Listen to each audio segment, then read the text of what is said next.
Well, for one thing, it looks fun. Ayo! That's gonna go down well. Immortals Fenyx Rising is an upcoming game from Ubisoft, formerly titled Monster Energy.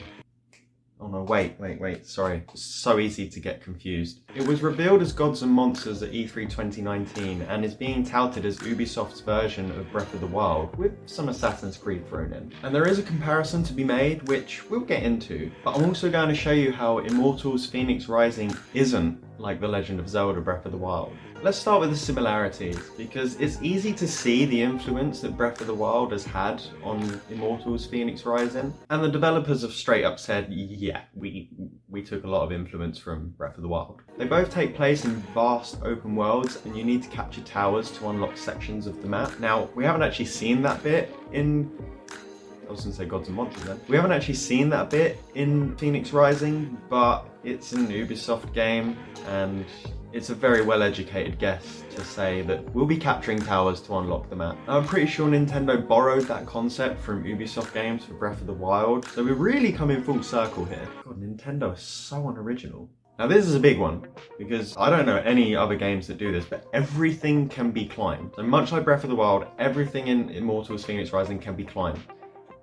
Which makes me think, I really hope that there's not a weather system, because I do not like the rain in Breath of the Wild. Trying to climb stuff when it starts raining and you've got butterfingers and just sliding everywhere, it is not fun. So, but everything can be climbed apparently, which is excellent. And you can glide around. You have wings that can glide around, which we'll touch on a bit more, because there's more you can do than just glide. But much like Breath of the Wild, where you can glide off plateaus and just see more of the world and get to explore further quicker. Match with the art style, it's just beautiful to look at, especially when you can see all these open vistas, and it does look gorgeous. So much like every single game ever, really, you can sprint, but that's not the point that I'm making between the two games. You have one stamina bar which governs sprinting, gliding, attacking, and climbing, which is kind of a good thing. It makes you think a bit more about what you can and can't do in certain situations, and much like Breath of the Wild with the shrines, it looks as though you're going to be able to increase your stamina and possibly your health by taking on what's called myth challenges. Now these are like rifts that you kind of go into and do puzzles. What sort of puzzles remain to be seen. What we have seen is pushing blocks and putting balls into holes and stuff. Going to be interesting to see what more they can come up with, but the concept is still the same. You've got challenges which give you some sweet booty, and from the looks of it, you don't have weird prune monks either, which try and give you some wisdom, but that's okay. I did like the prune monks. You don't get cooking so much in this like you do in Breath of the Wild, but you do craft potions over this big pot where you just throw shit in, and then it plays a little like cooking animation where you stir stuff up. I don't know what I'm doing here. Well, in this case you create potion, whereas obviously in Breath of the Wild you can create potions, you can create food. Whether the food is good or bad, that's depends on what you throw in there. Most of the time I had a disgusting plate of food, which is kind of like my real cooking, to be honest. And the potions do look pretty good, which again, we'll get onto in a minute. Well, here's a good one. So there's wild horses dotted about everywhere, which obviously adds life to the world. So just like Breath of the Wild, you can sneak up behind them and then surprise motherfucker, you're mine, buddy. You know, you kind of just like wrestle the horse, like, that horse is now yours. And that's exactly how it works in the real world. Actually, that's how all the farmers got them. So much like being able to glide off everything from high points, you can stand on those high points and look over the world and then put points on the map of where you want to go. And I mean, yeah, it's a comparison between the two games, but pretty much all open world games have been doing this for the past like 10 years. So setting waypoints and that. So there's nothing special there in comparison, but it's still a comparison to be made. So they're the things that are similar between the two games. Now I want to talk about the things that are actually different. Well, for one thing, it looks fun. Ayo! That's gonna go down well. But for real, the HUD. Straight away you can see there's more on screen. In Breath of the Wild, you had your runes at the top and your health. And then at the bottom you had your mini-map, temperature, and the weather. Pretty sure that was everything. Whereas in Fenyx Rising, you don't have a mini-map, but you have a compass at the top. Now, for an open world game, I actually prefer having the compass. For a mini-map, you're only really gonna see like a waypoint on the corner of the mini-map that you're running towards. It's just gonna move around with the map on the edge. I like having a mini-map when you're actually in a town or a small area that you can kind of move around and explore, and it's quite densely packed with things to do. But in terms of the open world, I very much prefer having this compass at the top. And of course, we mentioned that it's got that little bit of Assassin's Creed thrown in. So you've got on the left-hand side all your objectives, all your tasks, all your quests. I kind of like that. I kind of like that they give you all of those without having to go into menus and read them. I just like that everything is easily read there, and looking at it, it doesn't actually take up too much of the screen space. It's not too invasive. So I really like what they're doing with the HUD there. And of course, you've got your abilities at the bottom, you know, just in case you ever forget. And the setting, we've said how both games are set in a vast open world, which is fantastic. You know, open worlds are fun. Difference being here is Breath of the Wild had its own mythology and everything, which is obviously that's been established over the past nearly 35 years of Hyrule. Whether it's the same Hyrule in every game, we don't really know, but it's been established for the past 35 years of this Hyrule and the mythology around it. Whereas Fenyx Rising, obviously, is clearly set in ancient Greece. And personally for me, I love that. I love the fact that it's based in human mythology rather than its own mythology. Because there's just things about ancient Greece that just really fascinate me. You know, much like ancient Egypt, which I'm also fascinated by. Purely because with that, you have all these different creatures and monsters that you can play around with without having to create them. And you know, they're already there to be used. They just look awesome, which I want to touch on, because from what we've seen here, having all these different creatures in there provides way more variety to the creatures. I found with Breath of the Wild, there wasn't enough variety with the creatures. Now, when you look and you list them off, you think, okay, yeah, there's quite a few creatures in there, but when you're actually playing, you don't come into contact with all of these creatures all the time. So you was finding that you was fighting the same things throughout the game. I got sick of seeing bokoblins, and I never finished Zelda. I never finished the game, but I got sick of seeing bokoblins and moblins, that's for sure. Whereas this, there's a lot more variety on screen at one time, and I'm hoping that they keep that fresh and creatures' designs change from each area, because each area is themed from each of the gods. I'm hoping that they are a good variety and not like a straight palette swap of different colors. I hope they actually have like different movesets, look different, act different. It might be asking a lot, but I hope it's there. You know, we're using the power of the PS5 and the Xbox Series X. We should be able to do these things. Which another thing I noticed as well, although there's more enemies on screen at once, it also looks like you're able to take on more enemies. You have quite a bigger moveset than you do in Zelda. So with Zelda, you got your bow and arrow, you got your sword attack. And that's pretty much about it. I mean, obviously you can use your runes, like you can be more creative with the ways. So with the moves in Fenyx Rising, what we have is you've got Athena's Dash, which is like a shield blast. So you can use this massive hammer called Hephaestus's Hammer. And you've got Ares' Wrath, where spikes come out of the ground. So it's like an AoE move. Spikes come out of the ground and throw them in the air. So you have all these different skills that you can use. And there are more that will be there, but I don't know the names of those. And it opens up different ways of approaching the scenario that you're in. But what I'm wondering is, so I mentioned earlier with the weather effects when climbing. Well, in Zelda, in Breath of the Wild, you could throw a sword in a storm and have the lightning take out your enemy. Like, you'd be really creative. So you use the stop time thing and hit a boulder and it will fly into enemies, things like that. So you got really unique and creative ways that you can take out enemies in Zelda. And I'm just thinking that this probably won't be in Fenyx Rising, so instead you have all these different movesets which look fun and look really great to use.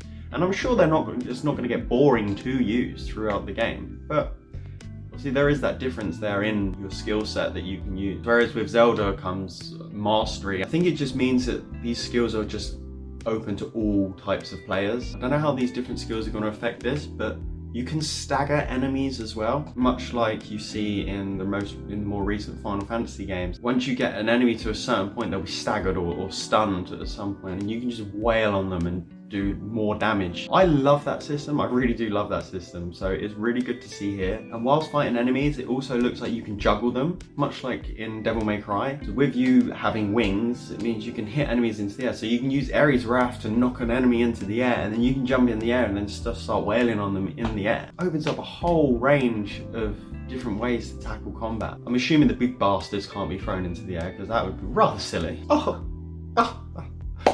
And this is fantastic. Weapons, they are not made of glass. You get a weapon and you keep it.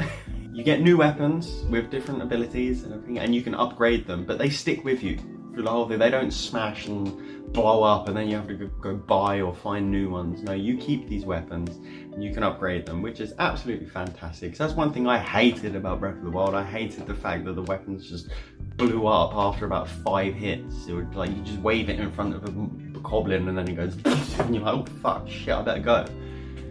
Some of them look like they have some pretty good stat boosts, especially like if you can upgrade them and become like super powerful. I just wonder how much of that involves grinding, or whether it happens at certain points, or how that actually gets upgraded. I think you use different gems and you put those into your weapons. So we touched earlier upon the mounts and gliding, and I want to kind of push those two together, because mounts and flying, you can just summon at any time. So the mount, you just hit the mount button, horse appears under you. If only I could do that with a horse here, or just actually a car. You don't have to go to a stable and then get your horse out. But this, it just looks faster, it looks more streamlined. It looks like the game wants you to just get you around to where you want to go. You don't want to be waiting around for all these different things to start happening. You want them to happen when you press the button, when you want it to happen. Flying, you can just fly at any time, and you don't have to glide off the top of a cliff or anything like that. You can actually just fly. It looks like there's points where air is blowing up and you can catch that under your wings and get taken up further, which that's fun. It opens up a whole world. Like I mentioned, it adds to combat where you can juggle enemies and then start fighting them in the air. It adds verticality to the entire world. Fly up there, get up there. Go explore, like you have this whole world. It makes the adventure just a bit faster paced. Breath of the Wild's great that it's this serene, chill experience a lot of the time, but sometimes it's too far apart. The world feels quite a bit empty, in my opinion. You just want to get into it, and that's where I think that's going to benefit in Immortals, Fenyx Rising, where you're just going to get to where you want to go. And whether that makes you go through the story quicker or not, we'll see. But with the story, it seems like there's a bit more of a story than Breath of the Wild, but very much like Breath of the Wild, it takes a back seat to the actual gameplay. This game is very much focused on how you play the game, like all the puzzles, the combat, things like that. There is a story there, and seems quite they've gone for a humorous take. It's very much a light-hearted adventure, and it sounds like it's being told as a story from the gods' point of view. It's quite funny to hear, you know, the back and forth between the gods as they're narrating the adventure. Now, some of the jokes, obviously, they're not going to land. Comedy's subjective. At least they try. The humor's there, and I'm a sucker for story games, so I'm glad that there is, you know, a story there to play through, and I'm sure I'm going to be quite invested in it. Next up, I want to talk about some mechanics, and oh my god, I don't see a temperature gauge anywhere, and that is something that I just, that was one thing that I really hated with Zelda. I hated having to think about hot and cold. I understand what they were trying to go for with it, and you know, some people might like it, and more power to you if you do, but personally, I didn't get on with that. Not walking through fire because it will hurt you, I'm fine with that. But having to like wear hardly anything because all the desert's hot, like, come on, get out of here. And anyway, my gal Fenyx is hot enough. There's no leveling system for your character, so everything is done through weapons and armor, which I mentioned earlier on. You level up the weapons and armor through these gems and putting them into the weapons. And the same thing goes for potions, you level those up as well. So everything is the gear that's leveled up, not the character. You know, they don't want to make it too much like Assassin's Creed Odyssey, which is a straight up RPG. So you get the option of just getting new weapons and armor, which I don't think there's like tons of in the game. But the good thing is, you can stick with them. If you find one you really like, you can upgrade it, and then you can use different weapons for different situations depending on the stats that they give. So it's probably a good idea to kind of have a variety of weapons that you have leveled up, because they give you more bonuses through each level, as opposed to just, oh, this has more attack, I will get this one. Bottom line, I am super excited for this game. I didn't really get on with Breath of the Wild myself. I tried to play through it twice. I think I played for about the same amount of time, but both times when I was playing it, I found it was too open. Like I say, I love open worlds, and open worlds are great, but they kind of just throw you in the world and say, off you go.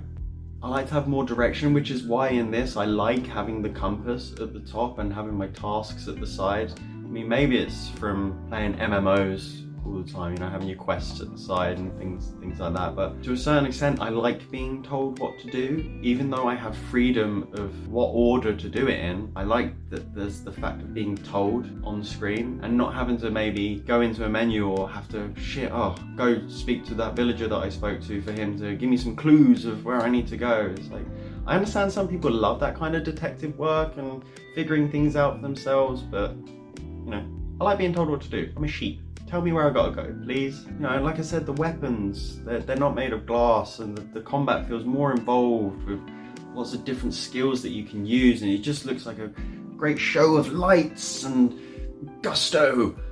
Just like beating the shit out of fucking minotaurs and that, and it's just like, give me that. Ah, God, I'm so pumped for it. Just grab a minotaur by the horns and just face fuck him and throw him aside, and just like, it just looks like a fun adventure. What the fuck am I? Oh, Jesus Christ.